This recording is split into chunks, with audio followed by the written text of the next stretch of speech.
할렐루야, 반갑습니다. 오늘은 창세기 31장을 통하여서 하나님의 은혜를 배우는 인생이라는 제목으로 주의 말씀을 증거하겠습니다. 여러분, 요즘 독감이 유행이에요. 여러분, 독감이 그렇게 몸이 아픈 게 아니라 목이 이렇게 아프네요. 저도 살짝 왔는데 하여튼 독감을 여러분 조심하시길 바랍니다. 영국의 신학자 중에서 조지 휘필드라는 목사님이 계세요. 그 목사님이 쓴 일기가 유명한데 그 일기의 내용 중에 이런 이야기가 적혀져 있어요.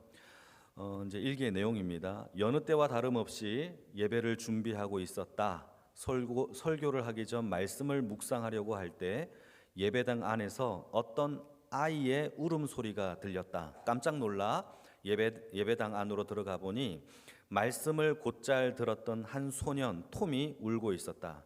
톰, 무슨 일이 있니? 라고 묻자 톰이 이렇게 대답했다. 목사님, 나의 죄가 너무 무거워서 지금 울고 있습니다. 여러분, 그때 조지 휘필드 목사님이 한 가지를 깨달았다라는 거예요. 아직 어린 아이지만 이 복음의 무게, 자기의 죄의 무게가 어느 정도 무거운지를 그 아이들도 깨달을 수 있다라는 것을 그때 깨달았대요. 여러분, 이처럼 우리도 착각하면 안 돼요. 우리가 무엇을 자꾸 착각을 하느냐? 우리도 교회를 오래 다니거나 또는 직분을 받았으면 신앙이 좋을 거라고 생각한단 말이에요. 반면에 어린 아이들은 또는 새 가족들은 신앙이 별로 없을 것이다, 약할 것이다 라고 생각하는데 그거는 맞지 않는 생각입니다. 물론 초신자들이나 어린 아이들이 성경에 대한 지식을 많이 갖고 있지는 않겠죠. 오래 다니면 오래 다닐수록 설교와 또 성경을 통하여 많은 지식이 있을 수 있습니다. 그러나 여러분, 다소 약할 수는 있지만 복음을 받아들이는 그 마음과 죄에 대한 무게를 아는 것은 또 다른 문제라는 거예요. 여러분 오히려 교회를 오래 다니면 오래 다닐수록 신앙이 고착화되어서 어쩌면 자기가 죄인인지, 얼마나 큰 죄인인지, 마음이 얼마나 부패했는지를 잘 모를 때가 많아요. 여러분, 하나님의 복음에는요, 어린이용, 어른용 이런 것이 따로 있는 게 아니에요. 하나님의 복음 앞에 하나님이 우리 안에 넣어두신 성령의 능력으로 말미암아 우리가 죄를 깨닫고 그 가슴을 치며 회개하는 것이 우리의 지식이 아니라 우리 안에서 역사하시는 성령의 능력으로 역사되는 줄 믿습니다. 그래서 오늘도 말씀을 들을 때 우리 안에 지식이 아니라 성령님, 내 안에 말씀을 깨닫게 하여 주시옵소서. 성령의 은혜밖에 없다라는 것을 여러분 믿으시고 성령을 의지하면서 말씀의 은혜가 충만하기를 축복합니다. 오늘 말씀을 보시게 되면 여러분, 야곱이 밧단 아람에서 형 에서를 또 피하여서 이 밧단 아람에서 대략 20년 가까이 이렇게 지내다가 드디어 하나님의 명령을 받아서 자기의 고향 가나안 땅으로 이렇게 들어가는 장면이 오늘 본문의 이야기예요. 이때 야곱은 라반을 위하여 총 20년 동안 헌신 봉사를 했는데 그 사이에 라반은 야곱을 얼마나 많이 속였는지 늘 속임수로 속였고 뿐만 아니라 품삯을 주겠다고 했던 것을 10번이나 번복하고 또는 성경이 기록되기를 야곱이 죽음의 위협을 받았다라고 성경 기록하고 있어요. 그래서 이 야곱이 두 아내를 데리고 하나님의 명령을 받았기 때문에 드디어 이 가나안 땅으로 급하게 도망치는 장면이 오늘 본문에 등장을 합니다. 그런데 문제가 하나 있어요.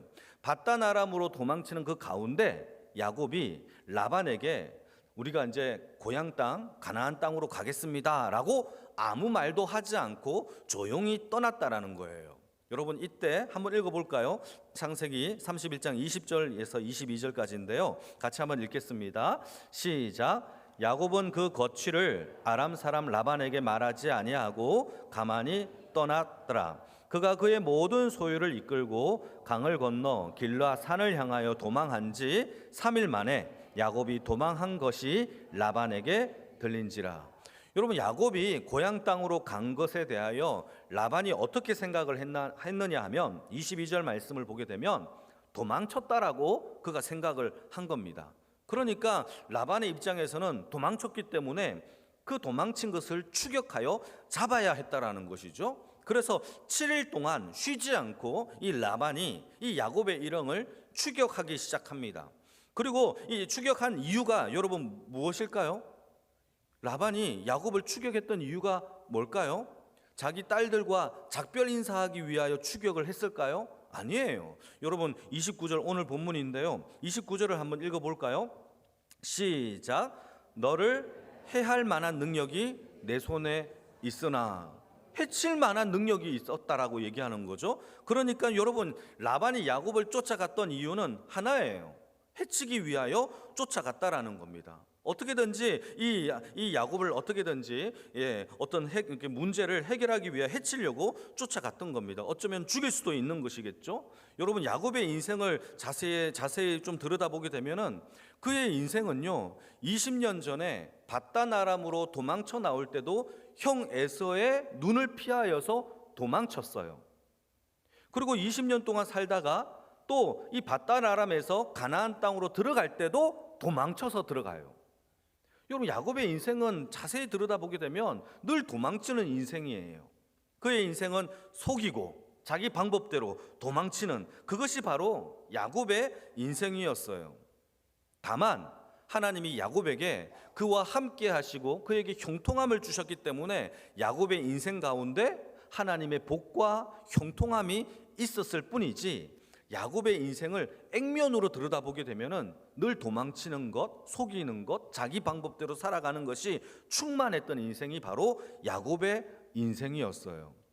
이 야곱의 이 부족한 인생 가운데 하나님이 먼저 찾아와 주셨어요. 이게 은혜예요. 그리고 하나님을 만났어요. 이게 은혜예요. 그리고 다시 고향 땅 가나안 땅으로 돌아가게 하신 겁니다. 여러분 여기서 우리가 한 가지를 깨달아야 되는 것이 있는데, 야곱이 14년 동안 라헬을 위하여 수고하여 헌신했잖아요. 그 결과 2명의 아내와 2명의 첩을 얻었어요. 그리고 11명의 아들을 얻었단 말이죠. 이것이 야곱이 수고하고 노력한 14년의 대가인가요? 아니라는 거예요. 여러분 이거를 깨달아야 한다라는 겁니다. 또 신풍나무, 또 버드나무, 살구나무를 잘 이용해서 양과 염소가 많아져서 부자가 되었다라고 생각해서도 안 된다라는 거예요. 여러분 성경은 이걸 뭐라고 얘기하느냐? 모두 다 하나님께서 야곱에게 주신 은혜임을 성경은 이야기하고 있어요. 여러분 이게 매우 중요한데 우리가 자꾸 착각을 해요. 예컨대 우리가 2024년도에 우리가 새로운 프로그램을 만들 거예요. 예를 들어서입니다. 전도의 방법을 만들어서 개발해서 한국교회 독자적인 순천영광교회만 있는 전도법을 우리가 개발하여서 그 해에 2024년도에 100명의 새신자가 왔다 가정해 봅시다. 자 그러면 우리가 새롭게 개발한 전도법을 통하여서 100명의 새 가족을 얻었다라고 착각한단 말이에요. 그래서 사람들에게 세미나 열어요. 대대적으로 부흥하는 방법, 대대적인 홍보를 하는 거죠. 이 방법, 버드나무야말로, 살구나무야말로, 신풍나무로 우리가 세미나를 엽시다 라고 한단 말이에요. 너무 목에 힘을 줬습니다. 여러분 그게 아니라는 거예요. 이게 다 뭐다? 하나님의 은혜다라고 성경은 얘기하고 있어요. 자랑할 게 없다라는 것이죠. 여러분 어떻게 20년 만에 여러분 수많은 11명의 아들을 얻을 수가 있었을까요? 이거는 다 하나님이 거저주신 선물임을 성경은 고백합니다. 그래서 야곱도 성경 가운데서 곳곳에 이것이 다 하나님의 은혜입니다 라고 고백을 합니다. 연거푸 고백을 해요. 한번 읽어볼까요? 창세기 31장 9절 말씀인데 같이 읽겠습니다. 시작. 하나님이 그대들의 아버지의 가축을 빼앗아서 나에게 주셨다. 신풍나무, 버드나무, 살구나무 요법으로 내가 가축을 얻었다가 아니에요. 이게 다 하나님이 나에게 주신 은혜다라고 이 야곱이 고백을 하고 있다라는 거예요. 여러분 창세기 33장에는요 이제 야곱이 고향 땅으로 돌아가면서 이 형 에서를 만나는 사건이 벌어집니다. 그런데 형 에서가 야곱을 만나면서 형이 깜짝 놀라는 게 하나 발생해요. 무엇이 놀라느냐? 20년 전에 빈 털터리로 나갔던 이 동생 야곱이 20년 만에 돌아오는데 수많은 양과 염소와 가축대가 막 오고 뿐만 아니라 여자들이 4명이나 있는 거예요. 또 아들들이 11명, 딸 1명이 있는 거예요. 수많은 종들이 있는 거죠. 이것을 형이 보는 겁니다. 깜짝 놀라는 거죠. 20년 전에는 빈털터리였다가 돌아오는 야곱을 보고 야, 이 사람들은 도대체 누구냐라고 놀라면서 얘기해요. 한번 읽어볼까요? 33장 5절인데요. 같이 읽겠습니다. 시작. 에서가 눈을 들어 여인들과 자식들을 보고 묻되 너와 함께한 이들은 누구냐? 야곱이 이르되 하나님이 주의 종에게 은혜로 주신 자식들입니다 라고, 여러분, 야곱이 자기 입으로 하나님의 은혜로 받은 자식들이다라고 고백을 해요. 여러분, 야곱의 인생은요, 이런 고백이 나올 수 없어요. 왜냐하면 자기 방법으로, 자기 속임수로 지금까지 형과 아버지조차도 속이며 살아왔던 그의 인생이었단 말이에요. 그런데 비로소 그가 하나님의 은혜를 배우기 시작해요. 고난과 아픔과, 자기가 속였던 사람인데 이제 되려 속임을 엄청 받으면서 하나님의 다 은혜였구나라는 것을 야곱이 비로소 깨닫게 되어진다라는 사실이죠. 사랑하는 성도 여러분, 저와 여러분들의 인생 가운데 하나님의 은혜를 배우시기를 축복합니다. 이거 배워야 돼요. 비로소 하나님의 은혜인 것을 고백할 수 있는 주의 인생이 되어지기를 축복합니다. 제가 좋아하는 것 중에 하나가 뭐가 있냐면, 맛있는 밥을 먹고 아내와 함께 하나님이 사주셨습니다라고 고백하는 걸 좋아해요. 제가 하는 말 좀 이해되십니까? 아내와 함께 맛있는 밥을 먹고 마지막에 다 먹고 와, 우리 하나님이 사주셔서 이렇게 맛있는 음식 먹었습니다 라고 고백하는 거. 여러분, 그것조차도 하나님이 사주신 것을 믿고 감사하며 살아가기를 축복합니다. 한번 해보세요. 얼마나 기분이 좋은데요. 여러분, 다 하나님의 은혜예요. 디모데후서 1장 9절 말씀을 같이 읽어보실까요? 디모데후서 1장 9절 시작. 하나님이 우리를 구원하사 거룩하신 소명으로 부르심은 우리의 행위대로 하심이 아니요 오직 자기의 뜻과 영원 전부터 그리스도 예수 안에서 우리에게 주신 은혜대로 하심이라. 여러분, 이거 굉장히 중요한 말씀이 나오죠. 하나님의 우리를 구원하신 구원, 거룩한 소명이 창세전부터, 영원전부터 예수 안에 넣어두신 그 은혜대로 우리에게 허락하여 주셨다라는 거죠. 그러니까 하나님이 아브라함을 부르신 것도 아브라함이 자격이 있거나 조건이 있거나 능력이 있거나 실력이 있어서가 아니에요. 영원전부터 예수 안에 넣어두신 아브라함을 향한 은혜가, 그 은혜가 은혜되어 아브라함을 믿음의 조상으로 만들어 갔다라는 것을 우리는 기억하셔야 한다라는 사실이죠. 은혜를 배우시길 바랍니다. 여러분, 이 은혜를 배운 사람들은 자기 것을 주장하지 않아요. 다 하나님의 것을 주장합니다. 더 높은 직분을 받았다고 해서 교만할 수가 없어요. 더 많이 쓰임을 받는다고 해서, 내가 잘났다고 해서 여러분 교만할 수가 없는 것이 은혜를 배운 자의 삶의 내용이에요. 여러분, 자만하지 말고 교만하지 마시기 바랍니다. 우리가 잘 돼도 이거 하나님이 주신 거예요. 그것을 믿고 살아가는 은혜를 배운 하나님의 백성이 되기를 축복합니다. 다만 하나님이 아브라함을 택하셨다면 그 방법은 하나님의 방법대로 믿음의 조상답게 하나님이 만들어 가시는 거예요. 여기에는 희노애락이 다 있어요. 고생도 있고 연단도 있고 아픔도 있고 눈물도 있고 기쁨도 있고 즐거움도 있어요. 그 방법을 하나님을 통하여서 연단하고 훈련하여 하나님께서 만들어 가실 뿐이라는 사실입니다. 그 과정들이 다 하나님께 있어요. 이처럼 오늘 본문에 있는 이 야곱의 인생도 문제들이 터질 때마다 야곱은 늘 속임수, 자기 방법, 애씀으로 이 모든 문제를 해결하려고 했던 거예요. 그런데 그 행위대로 야곱을 부르신 것이 아니라, 성경은 뭐라고 얘기하느냐? 야곱의 행위대로 부르신 것이 아니라 오직 영원하신 하나님께서 예수 안에 넣어두신 그 은혜를 하나님이 이루시기 위하여 야곱의 삶에 개입하셔서 은혜가 야곱이 무엇인지를 배우게 하고 계시고 있다라는 사실이에요. 이걸 배워야 돼요. 그래서 독특하죠. 아브라함은 다른 사람이 경험하지 못한 독특한 경험들을 해요. 그돌라오멜이라는 북방 왕과 여러분 전쟁을 치릅니다. 말이 되는 전쟁입니까? 그래도 이겨요. 은혜죠. 뿐만 아니라 그 이후에 여러분 바로의 왕, 애굽의 왕 바로와 그 아비멜렉에게 자기 아내를 빼앗겨요. 다시 돌려받습니다. 이것도 은혜예요. 여러분, 자기 아내 빼앗겼다가 돌려받은 사람 있나요? 독특한 경험을 해요. 성경 유래상 아브라함밖에 없는 이런 경험이란 말이에요. 그리고 100세에 아들을 낳아요. 독특하죠. 뿐만 아니라 모리아 산에서 자기 아들을 바치라고 하는 이런 시험도 받아요. 이 모든 과정을 통하여서 하나님의 은혜가 무엇인지를 아브라함이 배워나가고 있다라는 사실입니다.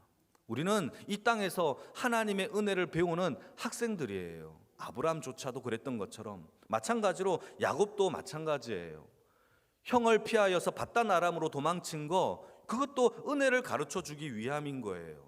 가다가 베델에서 하나님을 만나고 이 라반을 통하여서 속임을 받으면서 7년 봉사할 것을 14년 봉사할 것을 20년 동안 계속 늘려가면서 10번이나 품삯이 번복되고 죽을 뻔했던 모든 과정 속에서 비로소 야곱이 자기 입술로 하나님의 은혜입니다 라고 고백하는 것을 우리는 성경을 통하여 알 수 있는 거예요. 우리의 삶도 마찬가지입니다. 여러분, 우리의 삶 가운데서 혹시 다른 사람들은 경험하지 못하는 독특한 삶의 경험이 있습니까? 아픔이 있습니까? 아픈 손가락이 있습니까? 나만 겪는 고난이 있습니까? 여러분, 그 모든 것이 우리의 행위대로 보응하시고자 하는 것이 아니라 창세전부터 예수 안에 넣어두신 하나님의 은혜를 저와 여러분들에게 이 땅에서 가르쳐 주시기 위한 하나님의 사랑임을 믿고 살아가기를 축복합니다. 이걸 배워야 합니다. 여러분, 이렇게 야곱은 도망치면서 라반은 추격을 해요. 여러분, 이제 곧 잡힐 시점에 왔을 때에 하나님이 라반에게 나타나셔서 라반에게 이렇게 얘기합니다. 야곱을 해치지 말라라고 이 라반에게 명령을 하세요. 여러분, 여기서 우리가 중요한 한 가지를 묵상할 수 있어요. 하나님이 택하신 주의 백성들은 하나님이 반드시 지키시고 보호하여 주시는 줄 믿으시기를 축복합니다. 저와 여러분들이 하나님의 보호하심 속에 있다라는 사실을 믿고 살아가기를 축복합니다. 그런데 하나님의 보호법은 좀 달라요. 이 라반의 추격조차가 없었으면 좋을 텐데 그렇지 않아요?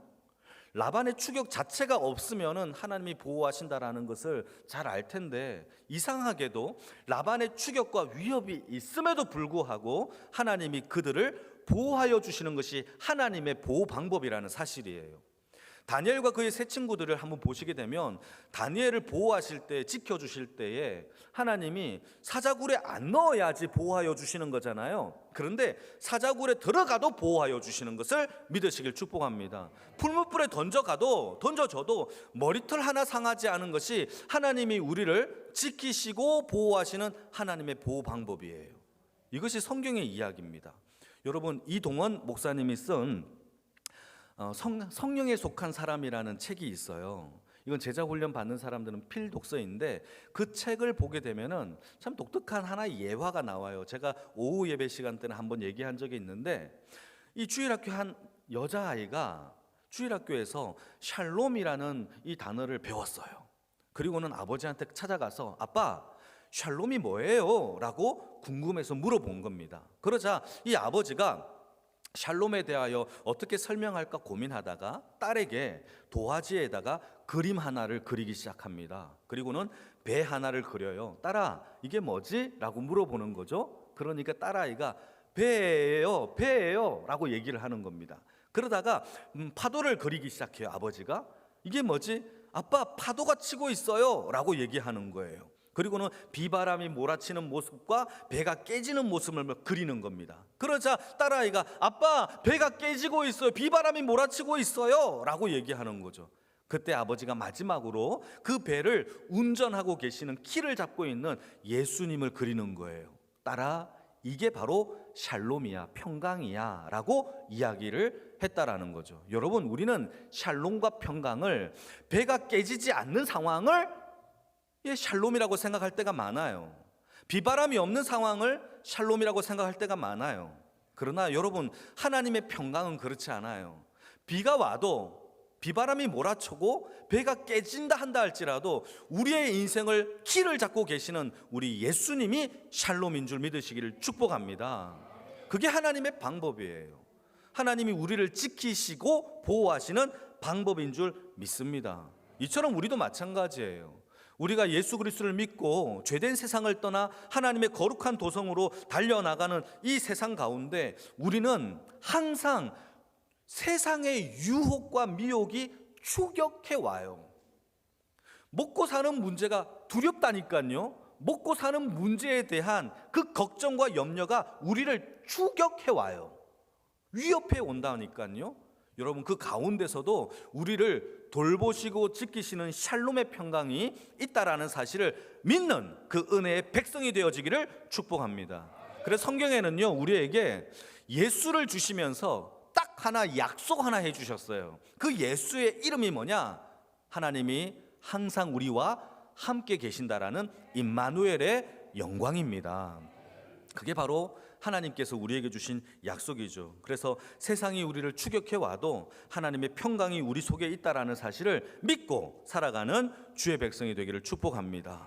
그래서 이 맹추격한 이 라반이 일주일 만에 야곱의 일행을 따라잡게 됩니다. 한번 읽어볼까요? 창세기 31장 24절입니다. 시작.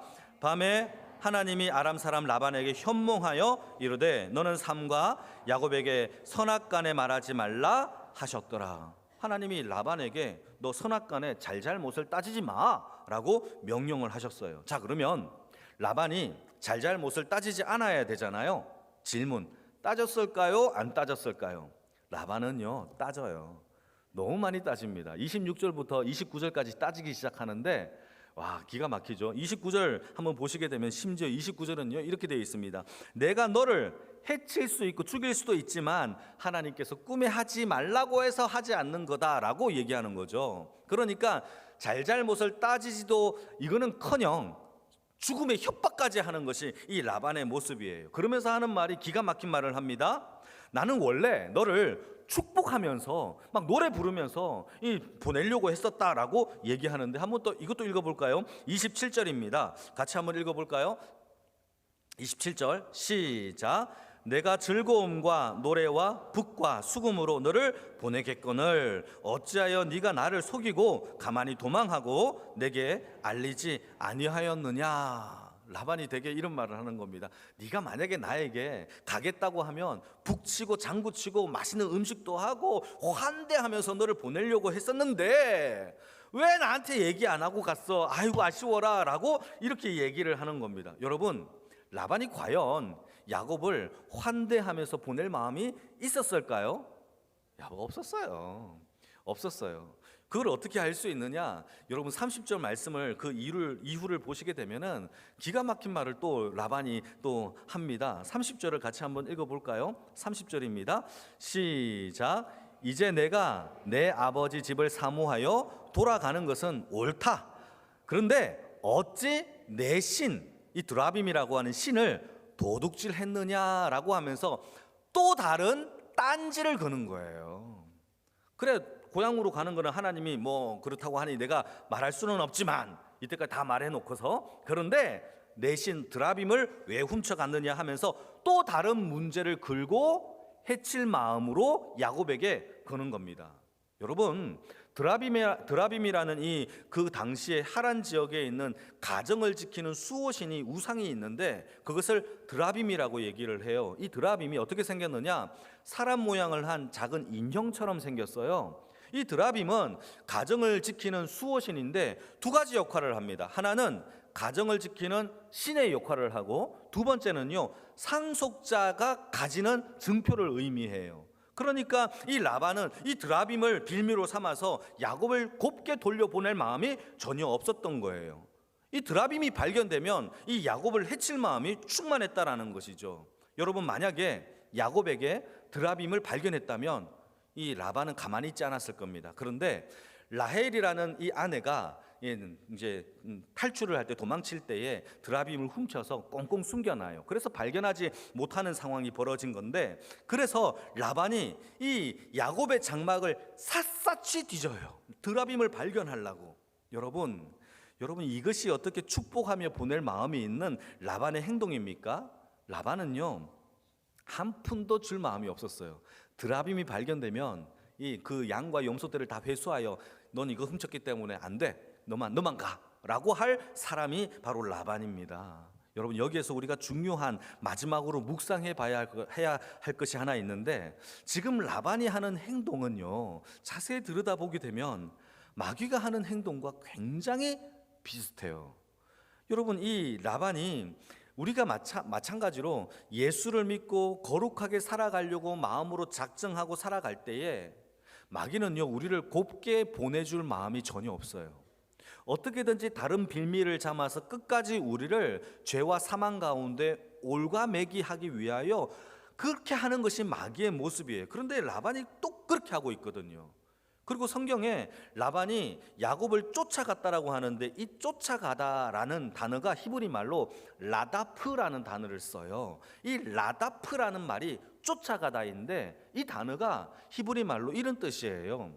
이 복수를 완료할 때까지 끝까지 쫓아가는 것을 라다프라고 얘기합니다. 사냥꾼이 사냥감을 끝까지 쫓아가는 거예요. 둘 중에 하나입니다. 내가 죽든지 네가 죽든지, 어떻게든지 한 명이 죽어야 되는 것이 이 라다프의 뜻이라는 겁니다. 그게 바로 마귀가 하는 거예요.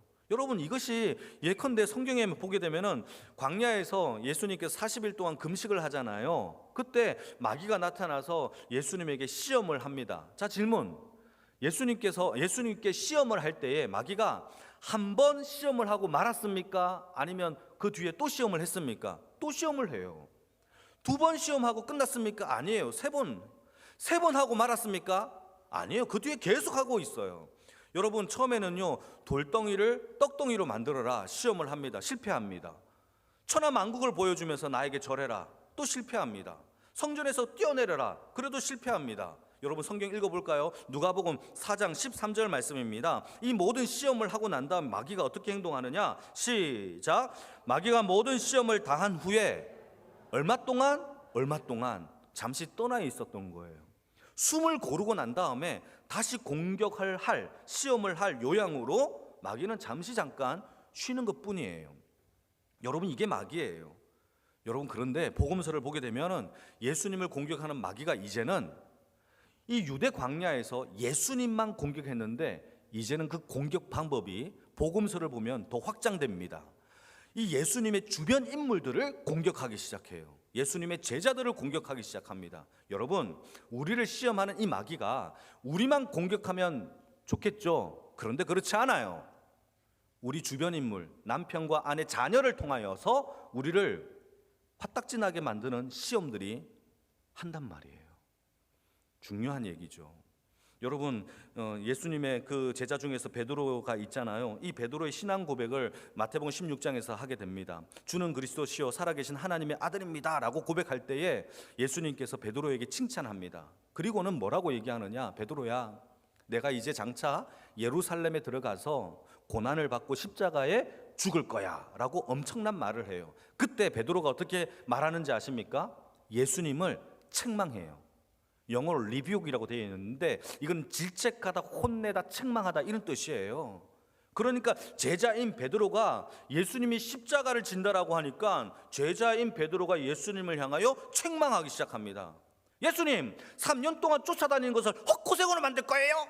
라고 하는 거예요. 스승으로서 이런 말을 하면 안 되죠? 라고 얘기를 하는 거예요. 그러지 맙시다. 십자가에 돌아가지 맙시다 라고 베드로가 얘기합니다. 여러분, 이때 예수님께서 베드로가 하는 이 말을 듣고 사탄이 시험하는 것을 단박에 알아차립니다. 그러면서 하는 말이 베드로를 향하여서 사탄에게 말합니다. 사탄아, 내 뒤로 물러가라. 너는 나를 넘어지게 하는 자로다 라고 사탄의 유혹에서 이기는 것이죠. 여러분, 여기서 그칩니까? 아니에요. 그 뒤에 또 다른 제자 가룟 유다를 통하여서 또 시험을 합니다. 성경 요한복음에 보게 되면은 가룟 유다의 마음속에 이 마귀가 들어가려고 계속 집요하게 이 가룟 유다의 마음속에 예수를 팔 생각을 넣어 두었대요. 계속 집어넣었대요. 그래서 결국 가룟 유다가 예수님을 은 30개에 예수를 팔아버립니다. 여러분, 이게 마귀예요. 마귀가 얼마나 집요합니까? 여러분, 이게 쫓다, 라다프의 뜻이에요. 우리를 그렇게 쫓아온다니까요. 그런데 더 중요한 진리 하나가 있어요. 마귀의 이 집요함보다 더 집요한 하나님의 사랑이 있는 줄 믿으시길 축복합니다. 여러분, 하나님의 사랑은요 너무 크시고 웅장해요. 그 집요함보다 더 큰 집요함이 예수님의 십자가의 사랑이 바로 하나님의 사랑이에요. 우리를 너무너무 사랑하셔서 자기의 생명을 십자가에다가 내던지신 분, 그게 바로 예수님의 십자가의 사랑이죠. 우리의 구원은요 처음부터 사랑으로 시작했고 사랑으로 끝을 맺는 것이 바로 하나님의 구원이라는 거예요. 그걸 증명하는 것이 십자가예요. 여러분, 우리가 그 사랑을 붙잡고 살아가기를 축복합니다. 그런데 우리가 붙잡는 게 아니에요.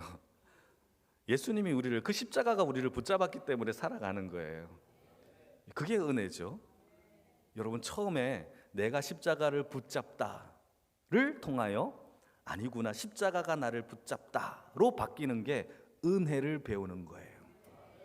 여러분, 우리는 힘 떨어지면 십자가 놓아요. 목사인 저도 그래요. 힘들면 포기하자, 다 놔버리자, 이게 저의 마음이에요. 그러나 여러분, 우리는 나약해도, 우리는 또 속이고, 우리는 또 넘어지고 부족해도 여러분, 십자가의 사랑이 오늘도 저와 여러분들을 붙들고 있기 때문에 오늘도 저와 여러분들이 무엇을 배우느냐? 하나님의 은혜를 은혜롭게 배울 수 있다라는 사실을 믿으시길 축복합니다. 여러분, 2023년도를 마무리하면서 우리의 삶에 여러분 두려움이 쫓아오죠. 걱정과 염려가 쫓아오죠. 또 행복한 일만 있으면 좋겠죠. 그런데 풍랑도 오고 배가 거의 깨질 것 같은 상황도 와요. 그럼에도 불구하고 그 속에서도 하나님의 은혜를 배우는 주의 거룩한 인생들이 다 되어지기를 주님의 이름으로 축복합니다. 아멘. 기도하겠습니다.